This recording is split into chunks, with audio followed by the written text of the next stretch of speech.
또는 내 얼굴에 불만 없는데 꼭 해야 하나 하고 망설이시는 분들께 드리고 싶은 말씀은요. 안녕하세요. 압구정 연세바로치과 백의선 원장입니다. 부정교합이 치아와 잇몸 그리고 이 턱관절까지 영향을 미친다는 사실을 아시나요? 웃을 때 예뻐지려고 아니면 돌출 때문에 인상이 뚱해 보여서 교정을 원하시는 분들이 가장 많기는 하죠. 그런데 이 미적으로 예뻐진다라는 측면만 본다면 사실 교정 치료가 잘 마무리되면 예뻐지는 건 그냥 자연스럽게 따라오는 결과라고 생각합니다. 우리가 살면서 잇몸 건강, 치아 건강, 그리고 턱관절 건강 지켜내는 게 사실은 더 중요하잖아요. 교정으로 부정교합을 해결해 놓으면 치아가 상하거나 잇몸이 주저앉거나 턱관절이 나빠지거나 하는 것들을 미리 예방할 수 있습니다. 오늘은 이 미적인 관점은 잠시 제쳐두고 교정이 내 치아, 잇몸, 그리고 이 턱관절 건강에 꼭 필요한 경우에 대해서 하나씩 알려드릴게요. 먼저 치아가 삐뚤해서 양치가 잘 안 되는 경우예요. 양치가 잘 안 되면 세균이 쉽게 쌓이게 되고 그렇게 되면 잇몸이 붓고 염증이 생겨요. 이 염증이 만성으로 가게 되면 잇몸뼈가 녹으면서 잇몸이 점점 내려앉게 되죠. 실제로 잇몸이 본격적으로 약해지는 5, 60대 환자분들 입안을 들여다보면 치아가 삐뚤 부분들에서 잇몸이 가장 많이 내려가 있어요. 수십 년간 관리가 잘 안 되던 부위라서 잇몸이 다른 데보다 먼저 주저앉게 되는 겁니다. 치아를 가지런히 정렬해 놓으면 우리가 평소 하는 양치질로도 세균이 쌓이지 않게 관리가 가능해지죠. 두 번째는 앞니가 튀어나온 돌출입니다.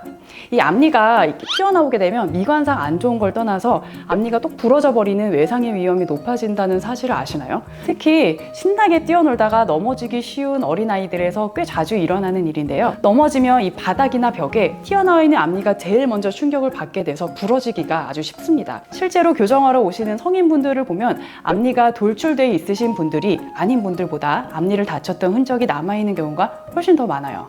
세 번째는 턱관절이 좋지 않을 때입니다. 내가 평소 이 턱이 아픈데 교정하면 턱관절 증상이 좋아지나요? 에 대해서 많이 궁금해 하시죠. 턱관절 질환의 원인은 부정교합 말고도 사실 워낙 다양해요. 턱관절 뼈가 원래 작고 약할 수도 있는 거고요.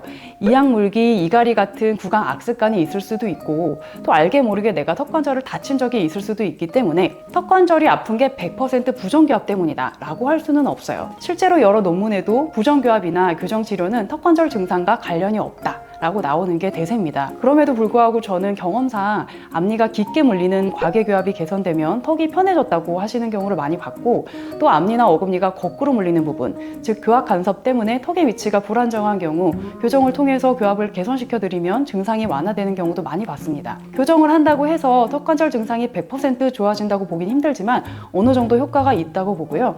최소 아까 말씀드린 여러 가지 원인 중에서 한 가지는 해결한 셈이니 뭐 나쁠 건 없겠죠. 네 번째는 한쪽으로만 씹어서 생긴 가짜 비대칭입니다. 사실 교정에서 말하는 비대칭은 이 뼈의 비대칭을 얘기해요. 지난 이갈이 보톡스 영상에서 말씀드렸듯이 한쪽 교합이 내가 더 편해서 한쪽으로만 씹게 되면 점점 그쪽 근육만 발달을 하게 되고 한쪽 얼굴이 더 커 보이는 경우가 생기게 됩니다. 헬스장에서 우리가 근력 운동을 열심히 하면 이 특정 근육이 점점 벌크업 되듯이 씹을 때 쓰는 저작근도 한쪽만 쓰면 한쪽만 벌크업 된다 라고 말씀드렸었죠. 이 경우에 교정으로 좌우 교합을 둘 다 편하게 맞춰드리면 애쓰지 않아도 양쪽으로 자연스럽게 씻게 되고 양쪽 저작근 사이즈 균형이 맞아지게 돼서 비대칭처럼 보이는 게 자연스럽게 해결이 돼요.